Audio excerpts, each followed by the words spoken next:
If you're seeing Gmail error 480, don't worry. This is usually a temporary email delivery problem or an authentication issue, especially if you're trying to send mail from a third-party device like a security camera, smart hub, printer, or another connected app. In this video, I'll show you exactly how to fix Gmail error 480 step by step, so you can get your device sending email again as quickly as possible. And if this tutorial helps, make sure to hit the like button and subscribe for more simple tech fixes just like this. Let's get into it. First, understand what Gmail error 480 usually means. In many cases, the issue is not that Gmail is broken, but that the device or app is being blocked because it isn't authenticated properly. So the first thing to check is whether this is just a temporary delay or whether your device needs a new login method. If you're using a third-party app or device, the most common fix is to turn on two-step verification for your Google account. To do that, open your browser and go to myaccount.google.com/security. Once you're there, sign in if needed, then look for the security settings section. Find two-step verification and turn it on. This extra layer of protection helps Google allow trusted device connections more reliably. After that, the next step is to generate an app password. This is very important because many devices cannot use your normal Google password anymore.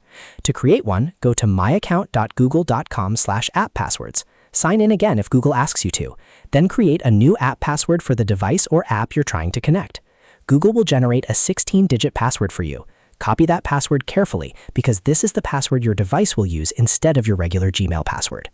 Now go back to the email settings inside your device or app. This could be your camera settings, printer settings, smart hub settings, or any other email setup menu. Paste the 16-digit app password into the password field and make sure you enter it exactly as shown with no spaces. A lot of people run into problems here because they accidentally add spaces or use their normal Google password instead of the app password. Once you've entered it correctly, save the settings and test the email connection again. If the error still shows up, the next thing to check is your SMTP settings. In the same device or app email settings, make sure the SMTP server is set to smtp.gmail.com.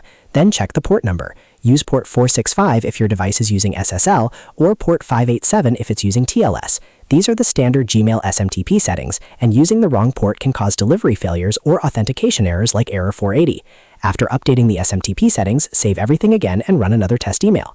In many cases, this will fully resolve the issue. If the device still can't send mail, go back and double-check that two-step verification is enabled, the app password was created successfully, and the correct email account is selected. Also make sure the device has the latest firmware or app update, because older software can sometimes fail to connect properly to Gmail. The good news is that Gmail error 480 is usually fixable with the right authentication settings, and once you update the account security and SMTP details, most third-party devices start working again. So, to quickly recap, turn on two-step verification, generate an app password, enter it correctly in your device, and confirm the SMTP server and port settings are correct. If this video helped you fix the issue, please give it a like and subscribe for more troubleshooting guides. Thanks for watching, and I'll see you in the next one.